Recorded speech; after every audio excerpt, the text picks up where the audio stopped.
That was Jeff Fredman, our resident food committee chair. Along with Michael Green and Alan. That was Jeff Fredman, our resident food committee chair, leading us, and our resident religious scholar too.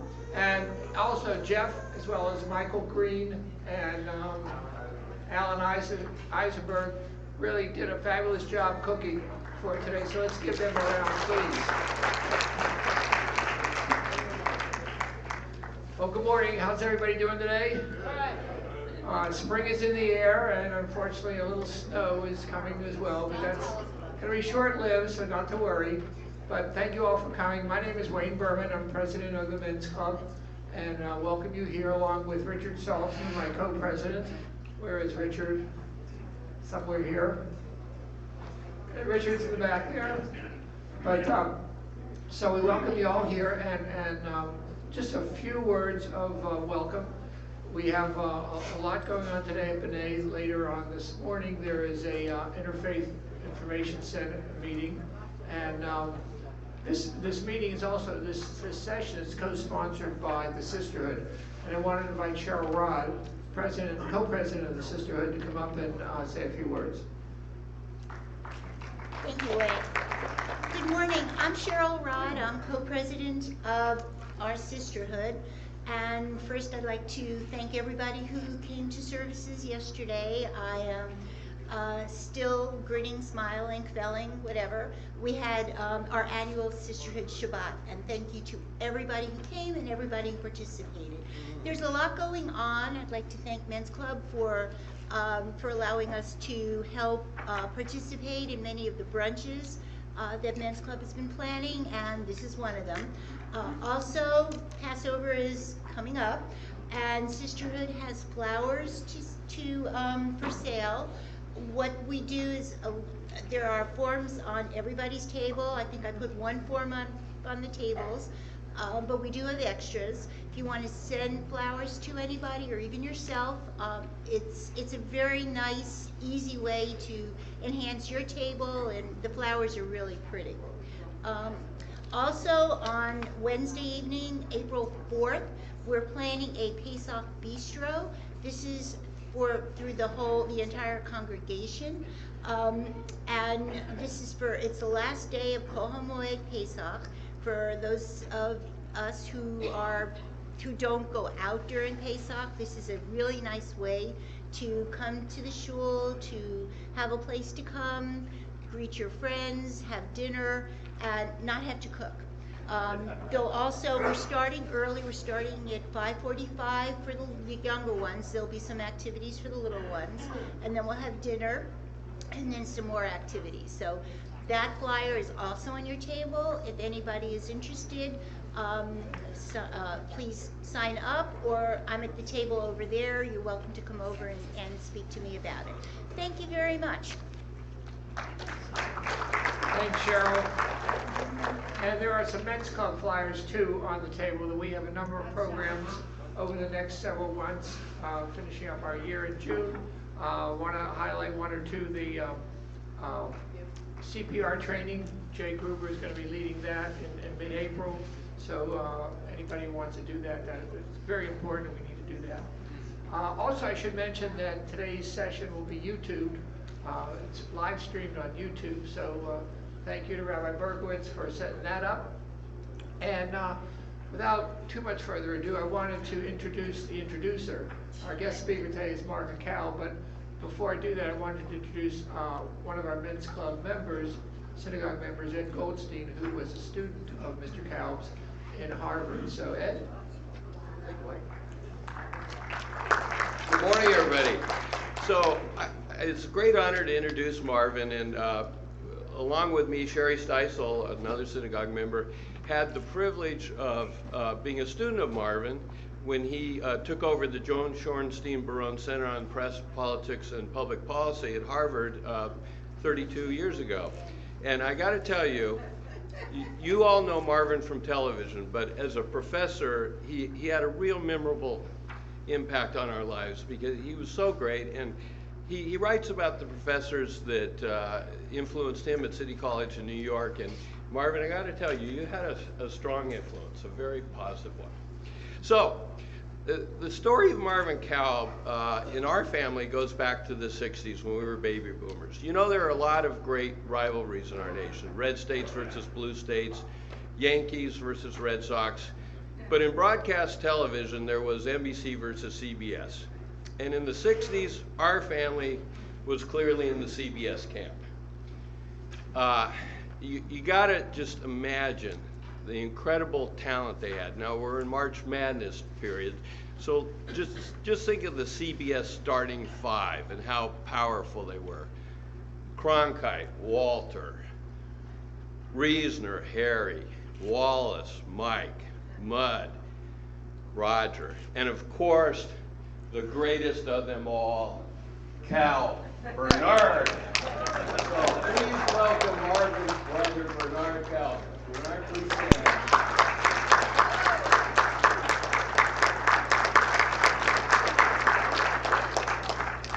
It's great to have you here, and I know Bernard would say that Marvin was a pretty good off-the-bench player at that time.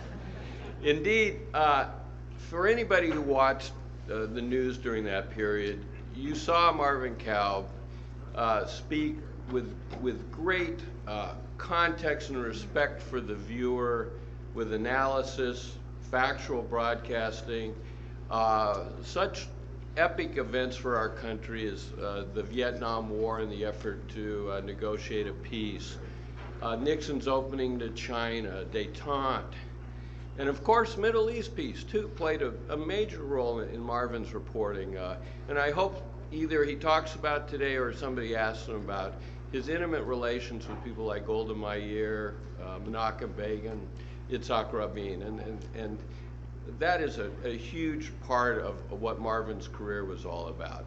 And he, of course, left CBS for NBC, and he did such things as win the Peabody Award, which is the most prestigious award in journalism, for his reporting on Soviet intelligence involvement in the assassination attempt on Pope John Paul.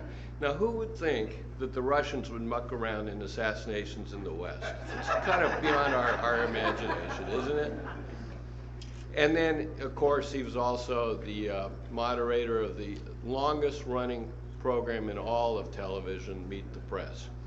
And then went on to the Shorenstein Barone Center and did the Marvin Kalb Report for many years from his perch at George Washington University here. One final thing I want to mention about Marvin, and it appears in the back of this wonderful book, The Year I Was Peter the Great, how he got to CBS. He started in diplomacy. And he got to CBS because he was recruited by Edward R. Murrow.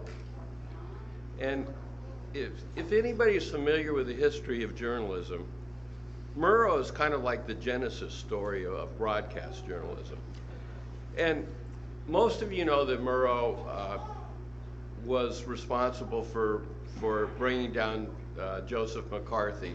But it's also important to note that when Murrow broadcast from London, he was almost single-handedly responsible for getting the American public to back the British cause at a time when we desperately needed Britain to hold back Germany from an easy victory in the west of Europe.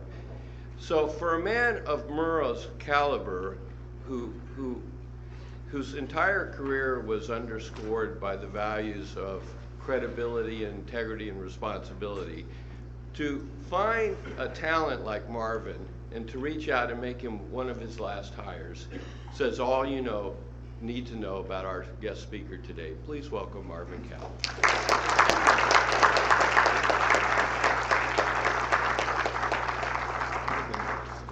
Okay.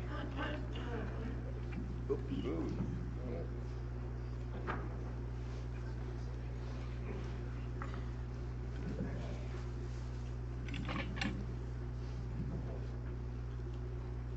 Hang on just a second.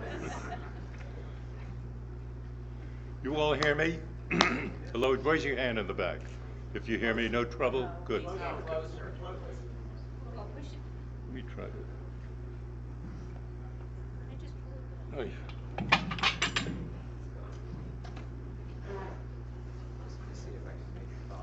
No, I think it'll be okay. I'm going to be speaking like this, and if you hear me, just raise your hand in the back and we're in good shape. Okay. Number one, I want to thank Ed Goldstein for that absolutely splendid introduction. I am most grateful, Ed. My parents would have loved it. I'm sorry they're not here, but my brother is here, so he'll check out the family value system. What I want to do today is talk about my new book, but if in the Q&A you have other ideas, by all means raise them, including questions about springtime baseball, which I follow very carefully. And I'm a Yankee fan. But in my home is a son-in-law who is a passionate Red Sox fan.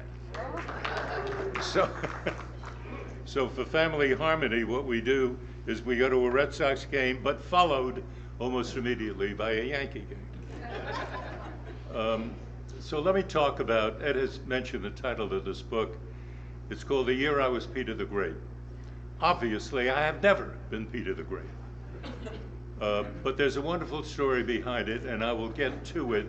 But in framing the discussion for this book, and as I look around the room, I see a great deal of evidence that many people here remember the Cold War, and remember that period after World War II, when the United States slowly became aware of the fact that Stalin in Russia had other ideas for Eastern Europe, and even through Communist Party operations in France and Italy especially, in the 1948 elections there, it was very clear that communism represented as well a direct challenge to the western part of Europe. And Harry Truman began to do a series of actions like the Truman Doctrine, like the building of NATO, like the saving of West Berlin.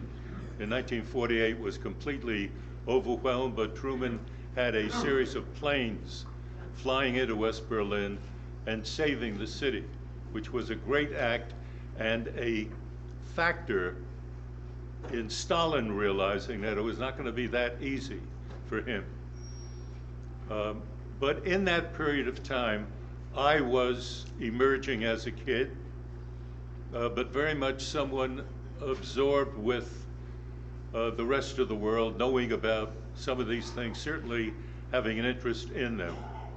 And my brother, who is just a touch older than I, was setting a path for me when he joined the New York Times and began to report from Southeast Asia and at the United Nations. And through him, I became much more keenly aware of the world and the world of journalism. When I was a student at City College, I really had in mind three possibilities for making a living when I got my degree. One was that I could go into diplomacy, I would try. Two, I would teach. I was very interested in Russian history. And third, I could go into journalism. And the three possibilities were out there at all time when, toward the end of my college days, once again, Bernie setting the lead, suggested to me that it's not the greatest idea to leave college with a major in English, because that's not going to get you a job, or unlikely to, but that I ought to have some kind of specialization.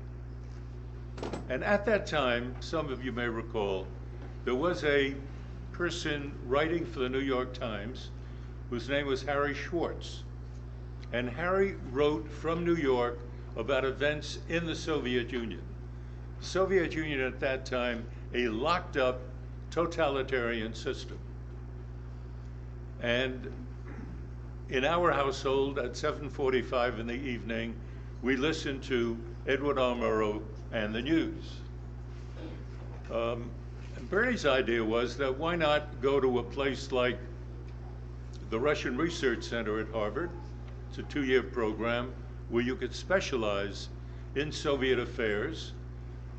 And then, with that kind of expertise, the likelihood is that whether it's diplomacy, journalism, or teaching, you're going to have something to say.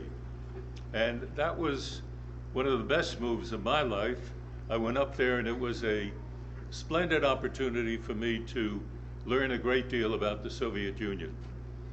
I then spent a couple of years in the Army, had an opportunity to be an officer, but chose instead to be a PFC, one stripe, which I was very proud of, and which is important for a story I'm going to tell you in a few minutes.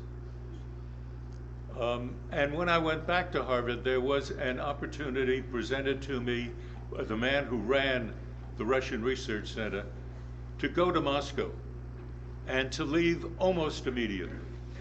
And at that time, I had a top secret clearance because of the work that I had done in the US Army. I was single, and I was ready to go. And I knew something about the Soviet Union. And within a matter of a week, I was on my way. I remember having to check with wanting to check with my parents. And I knew exactly what was going to happen. My mother was very cautious. Bernie was in the South Pole, which was literally the case. He was covering the South Pole, and she didn't want her other son to be in Moscow. That would have been a tough thing to explain. So her word was essentially no. But my father was an enthusiastic yes, and he won the day. He didn't win that many days, but he won that. He won that one, and I was on my way. I had to make a stop, however, at the State Department in order to get what they called a security clearance. And it started with a briefing. And there was a guy named Ed. And he obviously came from New England because he had one of those Kennedy accents.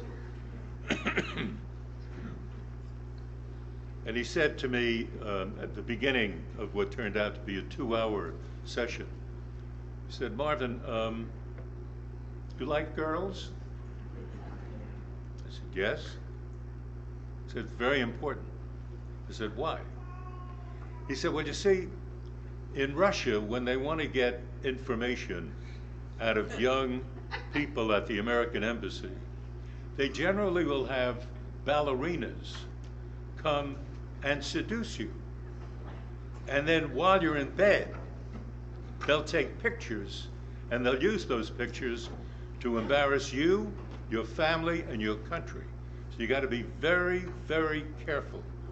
Okay?" Now, I have to honestly tell you, because we're here where we are, that 2 thoughts ran through my mind. One was the thrill of seduction by a Russian ballerina. The other was that I wanted this job.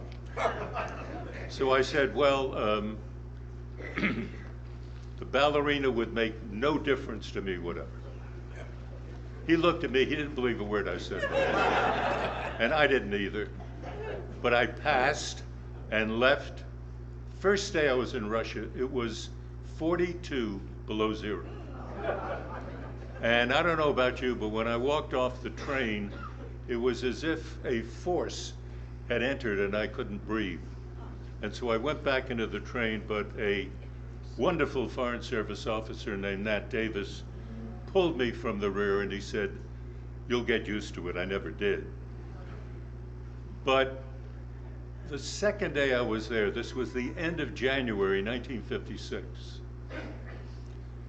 And I should just briefly pause here to say that the book, which is my 15th, is a memoir. And I don't write memoirs. The 14 other books are about Russia, they're about China, they're about the Vietnam War, but they're not about me.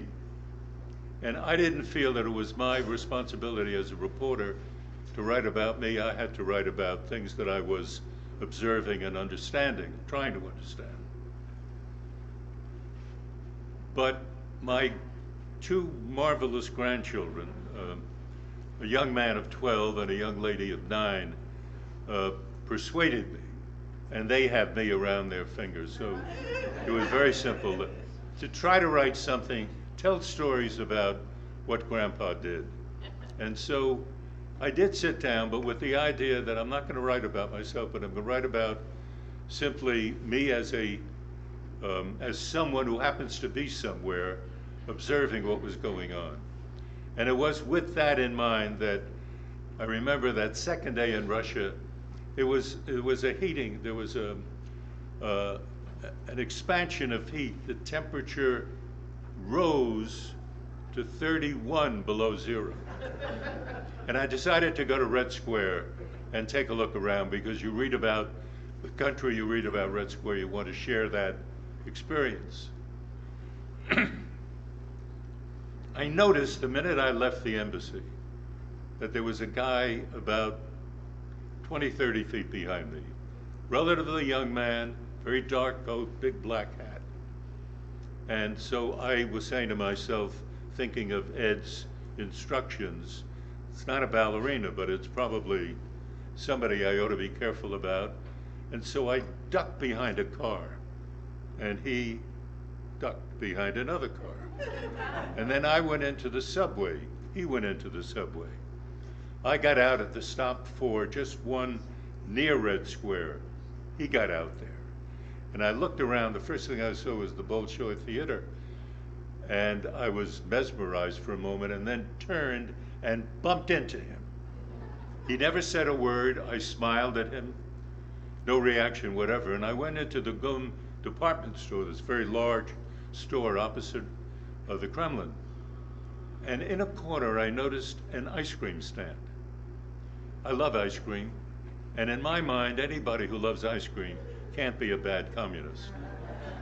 So I bought 2 ice cream cones and just took one like this. I didn't even turn around. I just held it out. He took it, began to lick it with the same fervor that I was mine. And I realized that Russians can't be all that bad, really. What we learned at the embassy almost immediately was that there was to be a huge meeting of the Communist Party of the Soviet Union. It was to be the 20th Party Congress. 20th Party Congress turned out to be an historic event. We did not know it at the time. And when I say we, I'm talking about the people at the embassy, which was woefully understaffed. There were only 4 people at the embassy who spoke Russian. There was the ambassador, Charles Bolin, one of our very best. He spoke beautiful Russian. And then 2 senior political officers who were probably spooks, but I didn't know that. And me. And my job at that time was to read the Soviet press, serve as an occasional interpreter, sharpen a pencil, do whatever the big shots wanted, I did. I was very happy to do it. I was thrilled to be there. It was a very exciting time. But this big story was brewing about the 20th Congress, and we knew nothing. And in fact, the Congress, when it opened on February 10th, 9th or 10th, was very traditional in the way it started. Nikita Khrushchev, the leader of the Soviet Union, people just raise your hand. Do you remember Nikita Khrushchev? Yes, indeed, okay. Khrushchev was a bouncy, bubbly, rambunctious communist leader, and very, very tough. And he had a responsibility at that time. And those of us who were reading the Soviet press could sense that something big was brewing, but we didn't know what it was. But how did we even sense that? Because when you read the papers, they followed a certain pattern. Communist newspapers are among the dullest in the world. But every now and then there'd be the word "однако," which means however or but in a casual way. And if you saw "однако," what it would mean was that there was something then coming up which would suggest something of importance, but you didn't know what it was. And I came upon a couple of "однакos," And I could sense there was something in the air that was easy to pick up. There was an anxiety, an uncertainty, an unease. And we learned nothing about what it truly was, remarkably, for another month or so. Let me tell you what happened. Khrushchev started with a 7.5-hour speech telling all of the delegates, 1,300 of them, how marvelous the Soviet Union was. They all bought into that story very quickly. And everybody applauded at the exact moment when you were supposed to applaud. And then after 10 days, the conference ended, except it didn't. Everybody went back to the hotel, were packing to leave when they all got word that Khrushchev wanted them back in the Kremlin immediately. And this was a little after midnight on the 25th of February 1956. And they all went back because many of them sensed that Khrushchev had left a number of things unsaid. Then for 4 hours, Khrushchev ripped into the legacy of Joseph Stalin. It's extremely hard for us to imagine what that was. Stalin for 29 years was the god of the Soviet Union. Young kids sang songs to the almighty genius of Stalin, the brilliance of Stalin. And of course he loved it, and everybody fell into line. And if there was a feeling that if you stepped out of line ever so slightly, you would be spotted, you would be picked up, and you'd be killed. So everybody stayed in line. And yet here was Nikita Khrushchev denouncing Stalin as a murderer, as a killer, as a man so inept that when the Hitler Blitzkrieg started in 1941, the Soviet Union was almost obliterated. That in the 1930s, Stalin ordered torture of different people, and that they all knew that millions of their fellow citizens had been picked up and killed. That was Stalin's direct command and order. And we found out later, not at the time, that some people were popping nitroglycerin tablets, and 5 of them died of heart attacks, listening because they were so shocked by what it is that Khrushchev was saying. We did not even know at the embassy that the speech had taken place for 3 weeks.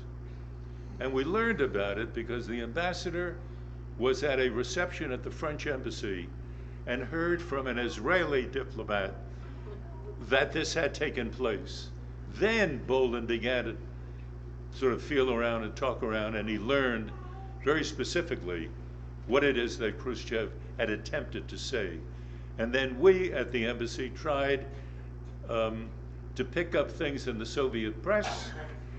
And then there were people like me, and I say there weren't many of us simply because, as I said, we were woefully understaffed. But I was eager to get into the street and talk to people, to go to Gorky Park and sit down on a bench, and if somebody would sit down next to me, I would talk to them. Nothing, no big deal. I didn't start by saying, what are the secrets of the world? You know, hello. And if they wanted to talk, they would. The Russian people are very interesting. It takes about 5 or 10 minutes to break through. But if you break through, they open up almost completely. It's an interesting kind of sociological experiment if we ever did that. But I had that experience time and time again all over the Soviet Union. And I traveled all over the place.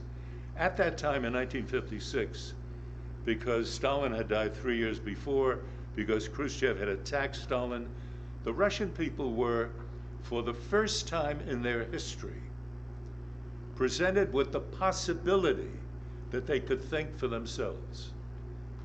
The Russians have a word, vozhd, which means leader. But the word means more than that. It's a powerful leader, somebody who knows everything, a genius, vozhd. And you say that to somebody you respect and you fear. And they had lived with that all of their lives, quite literally for hundreds of years. And here was Khrushchev saying the vozhd could be attacked. In the mind of the Russian at that time, it was, if Khrushchev could say that about Stalin, why can't I say that about the local communist official? And the answer was, theoretically, I could. And they began to do that. And for a period of that entire year, which was dubbed the thaw, Russians began for the first time in their history to question political authority. We do that constantly. They never had done it. It was a big deal. It was intoxicating. And people began to feel that a new day had opened for them. They were not to learn until the end of 1956 that they were being a bit too optimistic. What happened was the following.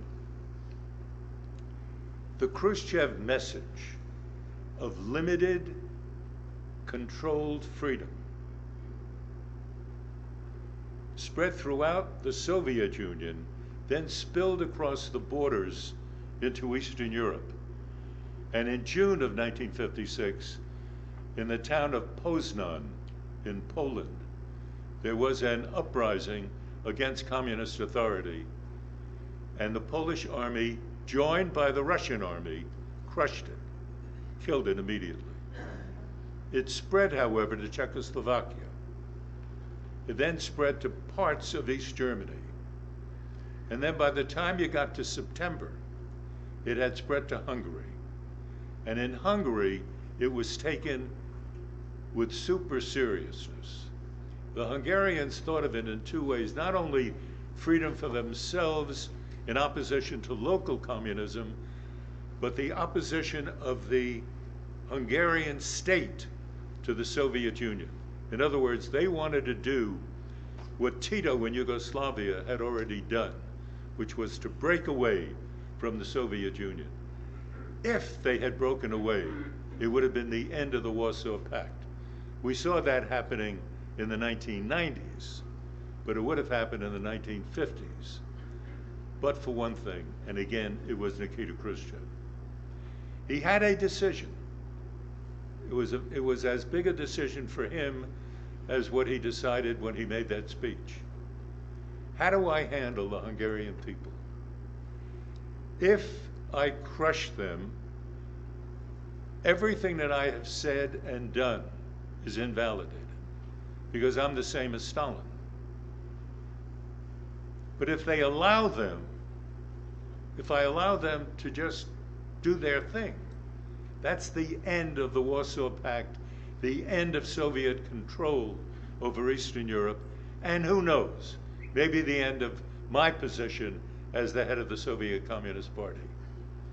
And what he did at that time was something absolutely characteristic of Soviet authority.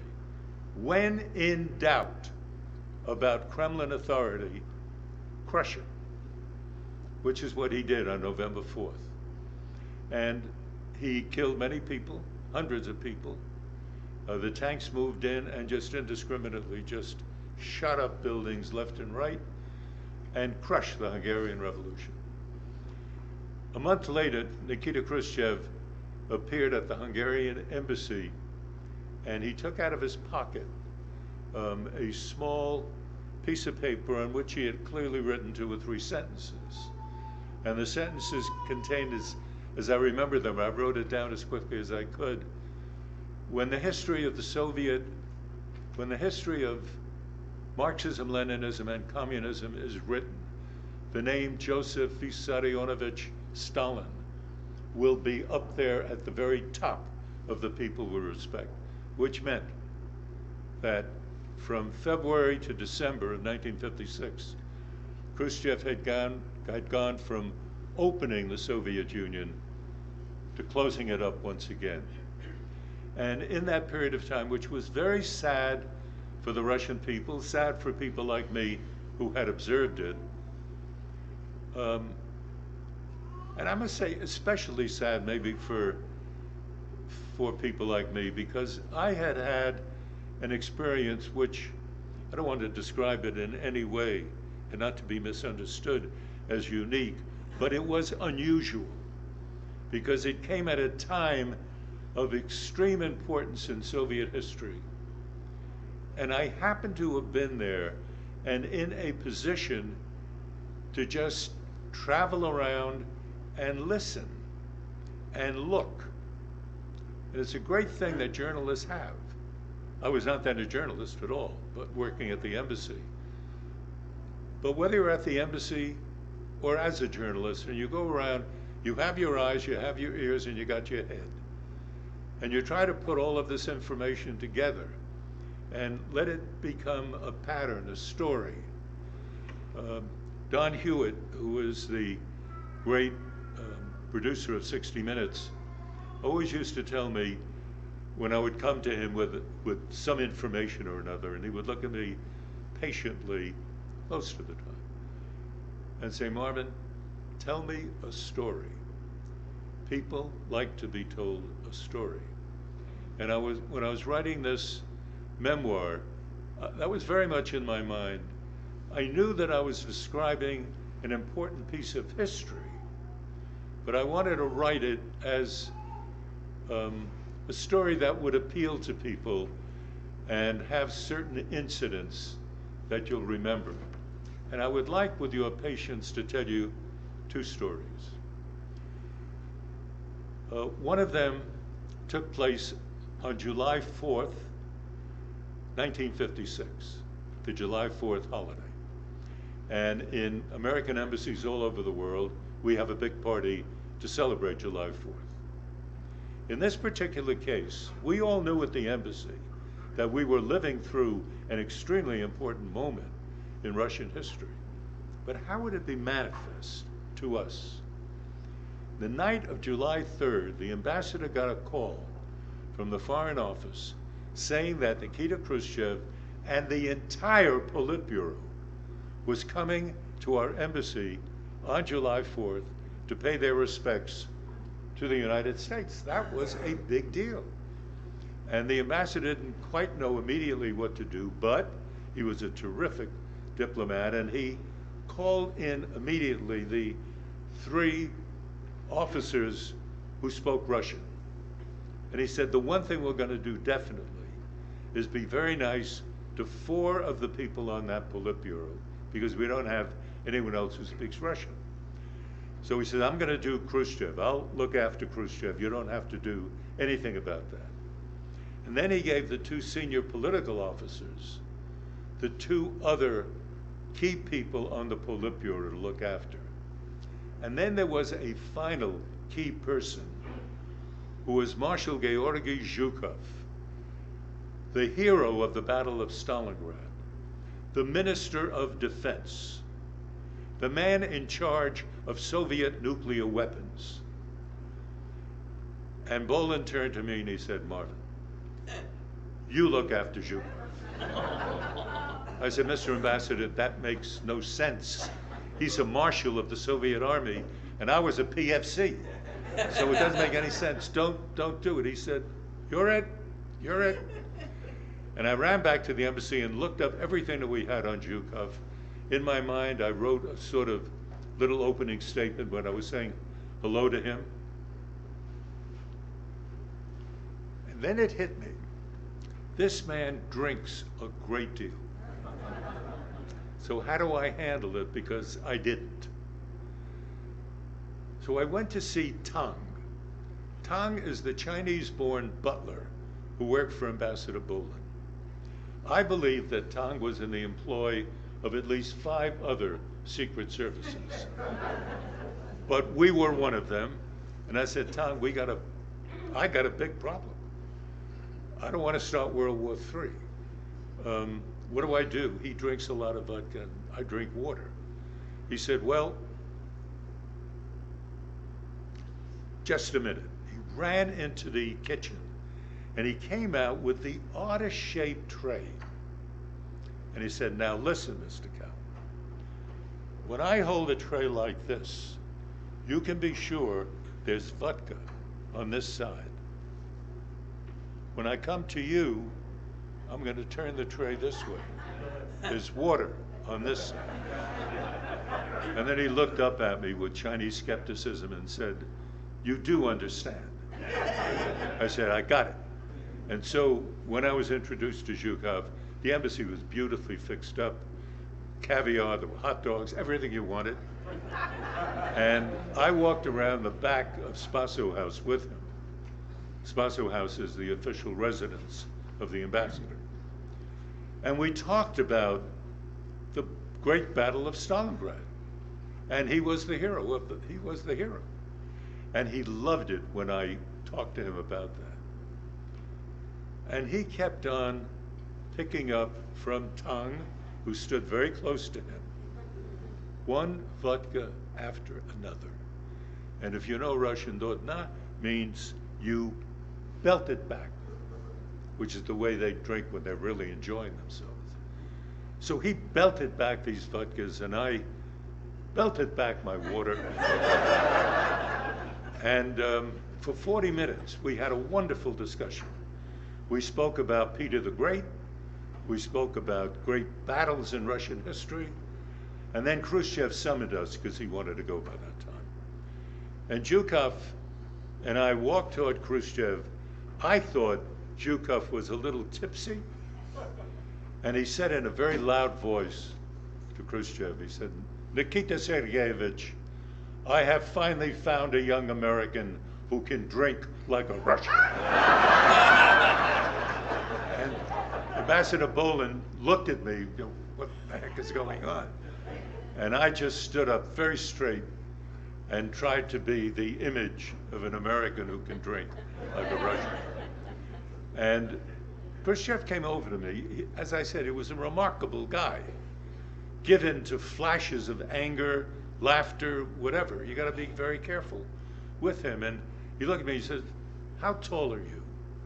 He was about 5'5" and rather round. And I said, "I'm 6 centimeters shorter than Peter the Great." Peter the Great was 6'8". And Khrushchev loved that answer. So he began to laugh, and he began to sort of make jokes with his buddies. You know, we finally have Peter the Great has come back, and blah, blah, blah. And then he began to talk to me about basketball. I was a City College graduate, and at City College in 1950, we had won both the NCAA and the NIT tournaments. We were really good. And he was boasting about the Lithuanian basketball team. And I knew that we could have killed him. But he was saying that Lithuania was the best team in the world. So I said, "Well, Mr. Chairman, maybe, just maybe, on an especially good night, an American team could beat a Russian team which had an especially bad day." Khrushchev looked at me and he got a flash of anger, and he said, "No." He said, "We are the best team in the world." And Bolin, sensing the possibility of something happening here, leaped in immediately and said, "Let's have an international competition on best teams in Russia and America." And Khrushchev went from being angry to just laughing, flipped a switch, and he thought it was a great idea, and that was the end. And we would, for a long time, when I went back 2 years later for CBS, Khrushchev referred to me still as Peter the Great, and I think he gave me a couple of very good scoops. I was very grateful for that. I remember on a trip to Vienna, no reporter with a microphone could get near him, but I could, because I was Peter the Great. So what could you do? And my final story is this before we open it up to questions. One of the places I went to was Kiev. And I went to Kiev because that's where my mother was born. And my mother was born there in 1899. She left in 1914, just before the outbreak of World War I. In our household, I remember many, many stories that my mother would tell me about the Podol, which is a part of Kiev, the Jewish ghetto region of Kiev. And I knew that when I went to Kiev, I had to go to the Podol. And it happened to be coincidentally on a Friday. And I walked down to the Podol. In my mind, what I thought I would be seeing was sort of a middle-class environment. I was thinking that here's my mother, where we lived, and it was certainly, I would describe as middle class or lower middle class. But what I found was incredible poverty. The Jewish people walking around, many of them without shoes, just cloth around their feet. Clothing was impossible. The stink was awful. And there were push carts and small shopping areas. But this was the marketplace of Kiev. And this was the Jewish place. And I walked to the synagogue. There was one synagogue that the Russians allowed to function. And when I went there, partly because of my height, clearly, and everyone was roughly 5, 6, or 7, I was an immediate center of attraction. And a lot of them came over to me, and it was incredibly warm and fulfilling and marvelous for me. And a lot of questions about America and Jewish people in America. Are you married? No, I'm not. Why not? Aren't there Jewish girls in America? There were all kinds of obvious, wonderful questions. And the little guy comes over to me, and he feels the lapel of my jacket with fingers that were very experienced. And he said, where'd you get this? I said, I bought it in a store in New York called Brooks Brothers. He said, ah.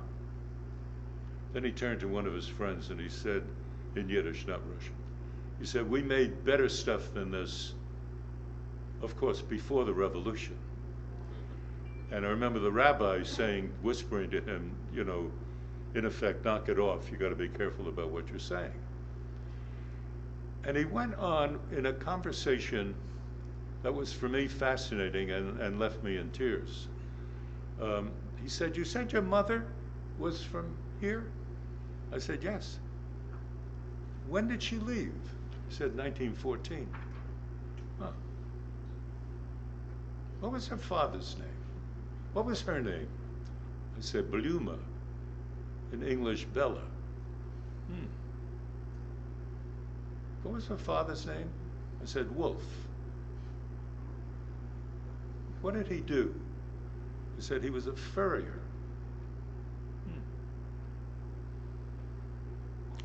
He said, and when they left, there was somebody who left with them, right?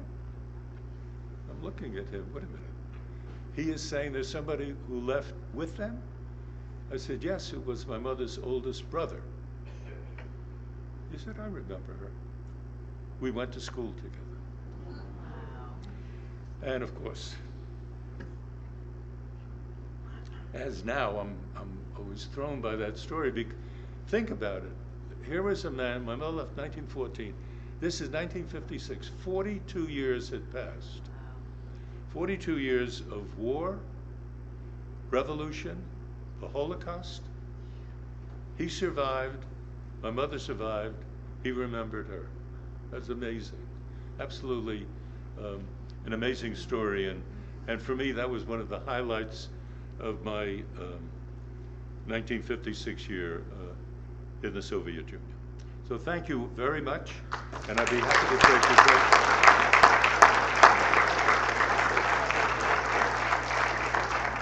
If you raise your hand, I will spot you. Yes, sir. Did you meet any ballerinas? The answer is no. No, wait a minute, that's not accurate. I met a number of ballerinas, but they were on the stage, and I was in the audience. Wow, Jewish people without a question. Yes. Thank you. And I want to say to everybody, you can see what a fascinating professor we had at Kennedy School years ago. Thank you for coming. I'm curious about your perspective on what's going on with the press nowadays, and particularly the phenomena of calling things we don't like in the press fake news, and other kinds of ways that the press has been denigrated in recent years. Two answers to that question, but thank you for it.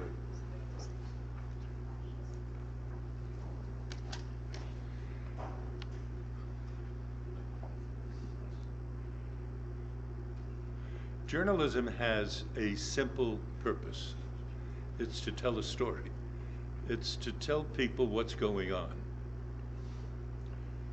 What changes are the means of communication.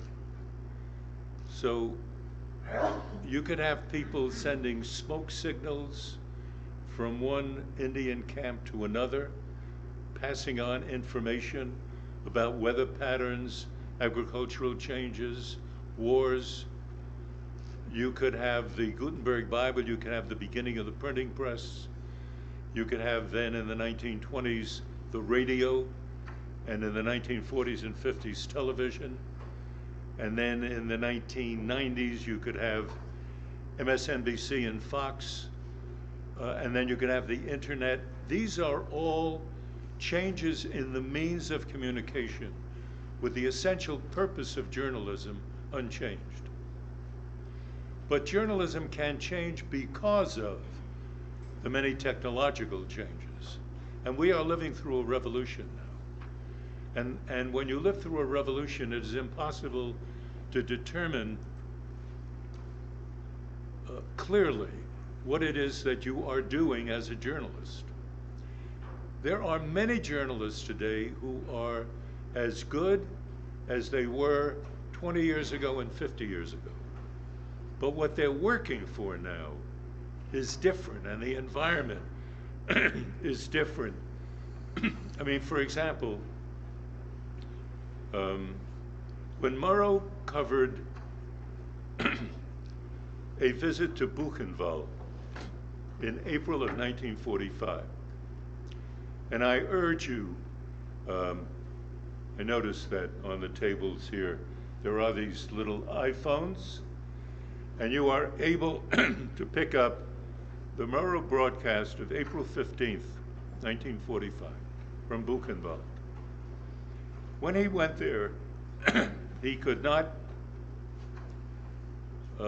broadcast immediately. He was so overwhelmed by what he saw.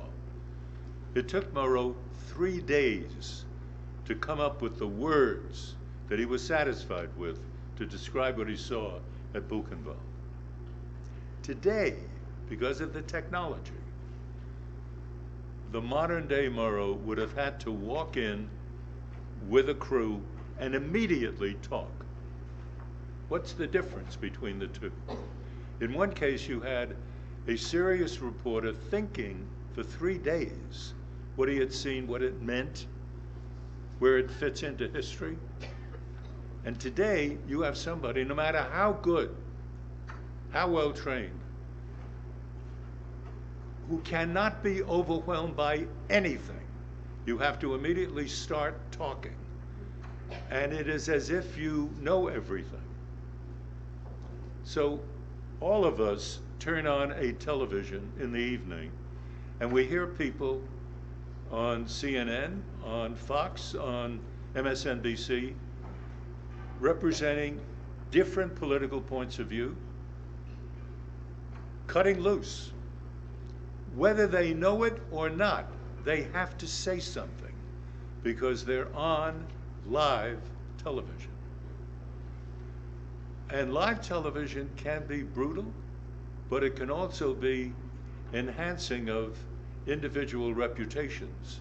If you are outrageous, people will remember that. And the producer of the program will also remember that and invite you back. Not because you're very smart, but because you're sort of outrageous. And if you're outrageous, that is what reintroduces you, because people are going to watch. And the problem is not with the reporter and not with the big shot pundit. The problem is with you, because you don't have to watch it. You can turn it off, but you watch it and you get hooked and you go back the next day. And then you like certain personalities.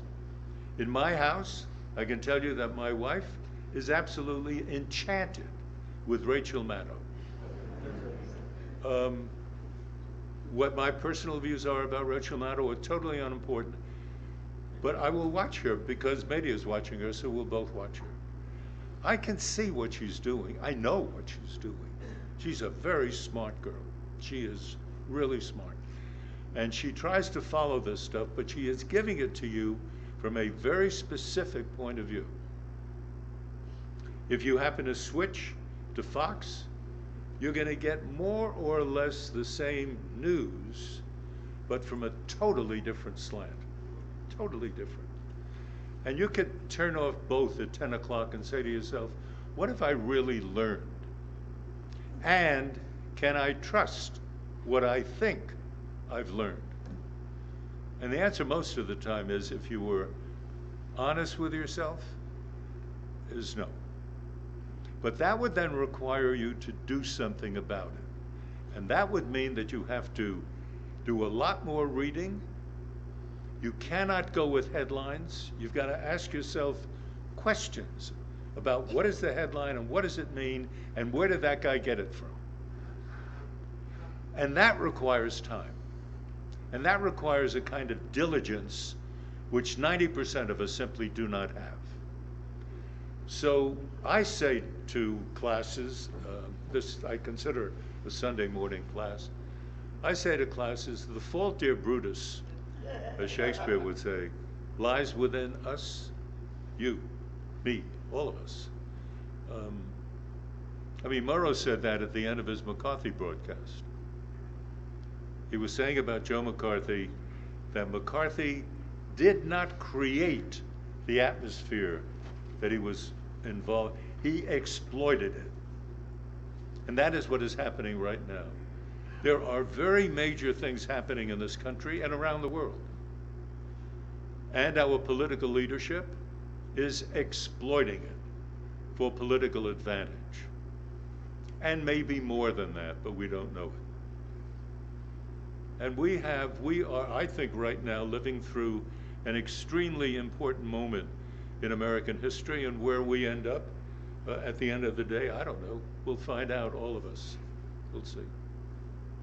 Yes? So what do you attribute the reluctance, the diplomatic word, of the White House to be critical of Russia in today's climate? That's a question, as you can imagine, that I've asked myself many, many times. I've tried to answer it.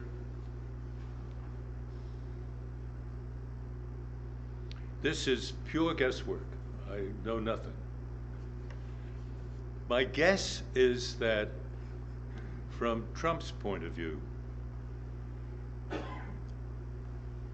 he fancies himself someone of the big deal. He doesn't deal with small stuff. The big things are on his mind.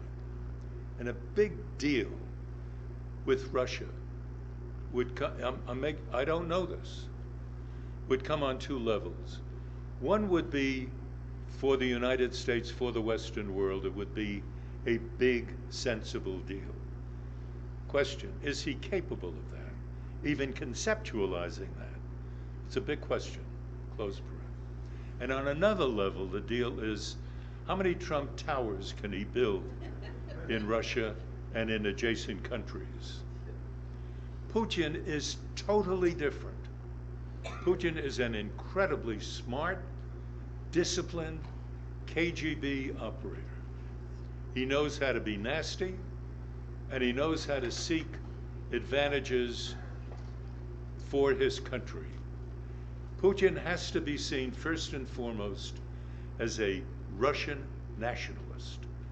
That's the beginning and the end of his life.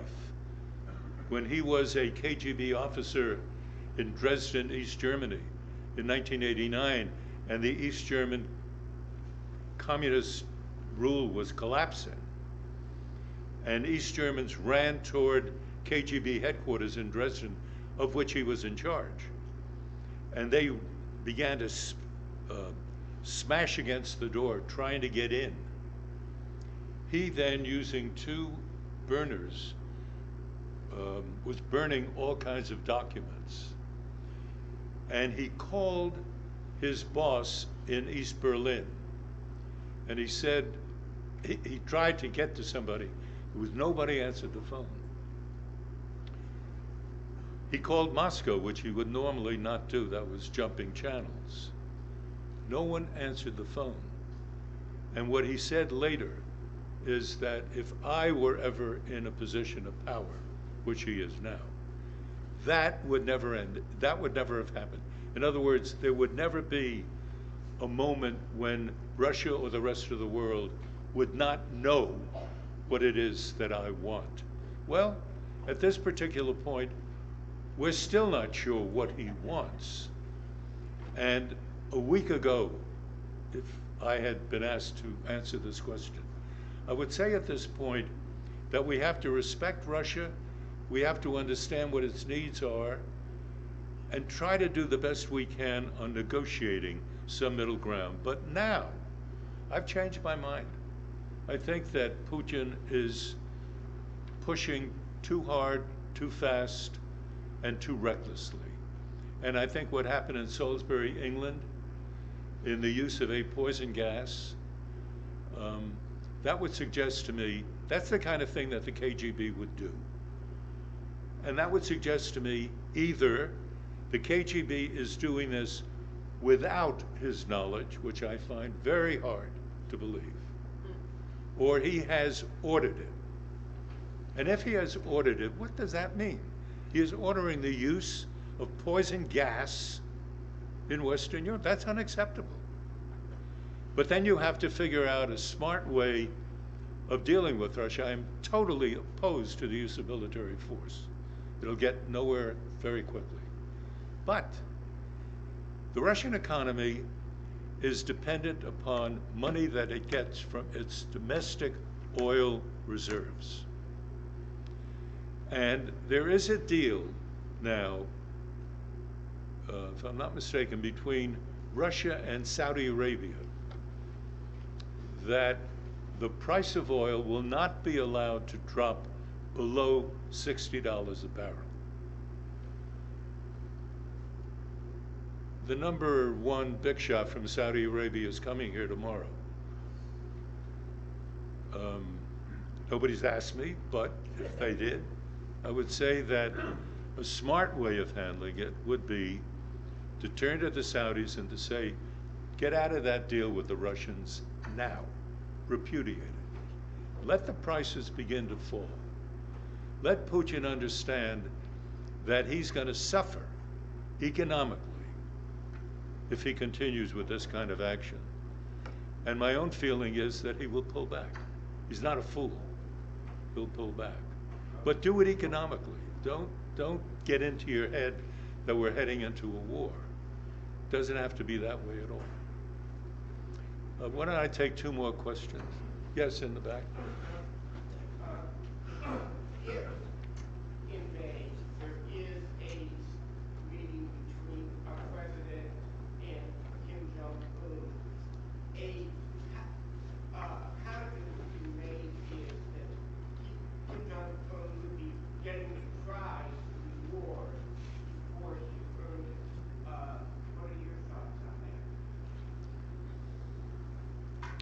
You know, in truth, I find it very hard to believe that Trump is going to sit down with Kim at all. It is such a violation of diplomatic, not just protocol, of what makes diplomatic sense. But he has agreed to this kind of meeting. let us first of all recognize that we haven't yet heard from North Korea. South Korea was the one who made the proposal. Trump immediately jumped at it because he thought it would be great theater. But we haven't heard from North Korea yet. And it may be that the North Koreans are holding back in order quietly to inform us about what it is that they expect. What the North Koreans have expected now for 50 years is the exact same thing. They talk at one level about the reunification of Korea. They don't want that. They can't deal with South Korea. They want their government to be left intact in North Korea. Number two, if you want the North Koreans to say, if you want me to promise denuclearization, I'll promise it. What are you going to do for me? Trump the other day, in connection with a trade agreement between the United States and South Korea, said that if the South Koreans don't agree with my terms, I may very well pull American troops out of South Korea. To a North Korean, that was music to his ears, because he could expect the United States on impulse to do what it is that the North Koreans have wanted for decades. Get the American troops out of South Korea, stop South Korean American military maneuvers, go away, and then they've got an open field. Not really an open field, but it would be the North Koreans would win that war. So we are now dealing, all of us, with a government that in the US that is almost a toy. You know, Trump plays with aspects of sound American policy. Sound in the sense that it's been going on for a long time. And since the end of World War II, the United States has been involved in lots of small wars, but no big war. And that's not a bad achievement. And Trump appears to be on the edge, and I cannot figure him out, of trying to disrupt everything. And we're in a new ball game. And it's populism run wild. And North Korea is a nuclear power. It is going to request recognition by Trump of the status of nuclear power. That means this little country in North Korea has the stature in the world of Russia, China, and the United States. It doesn't, but it does. So we're in a very interesting time now, and it's also an extremely dangerous time. And I have a question here about Syria. Likewise, as with Korea, there isn't a clear sense of strategy. This is not just in my mind and in the mind of people who operate downtown in places like Brookings and Carnegie and the White House. It's not just that group. It's everyone feeling that there's a game going on. And it's not, it's a very serious game, but a game. I have a book coming. I finished a book literally this week on Thursday, which I'm calling Enemy of the People. And many of you will remember that in February of last year, the President of the United States referred to the American press as the enemy of the people. And that to me was crossing a flashing red line. You don't talk about the American press as an enemy of the American people. And at the end of the book, I have the following sentence. With all due respect to your position, Mr. President, meaning not you, but your position, it is not the press that is the enemy of the American people, it is you. And that's my truth. Okay, thank you all very much. You've been very kind and very pleasant.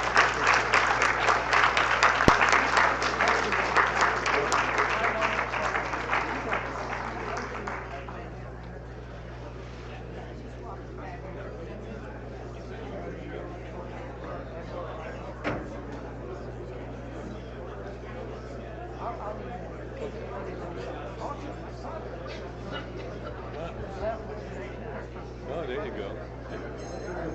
Very well.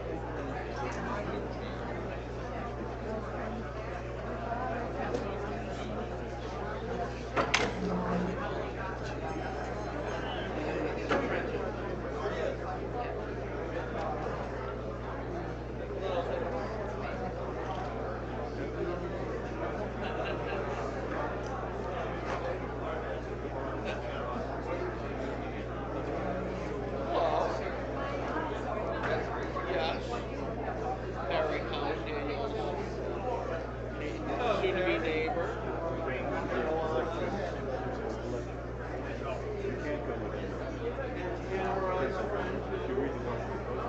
Friend of the people.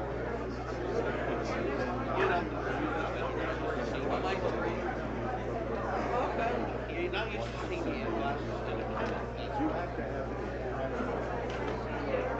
I'm out of contact. before you can feel comfortable.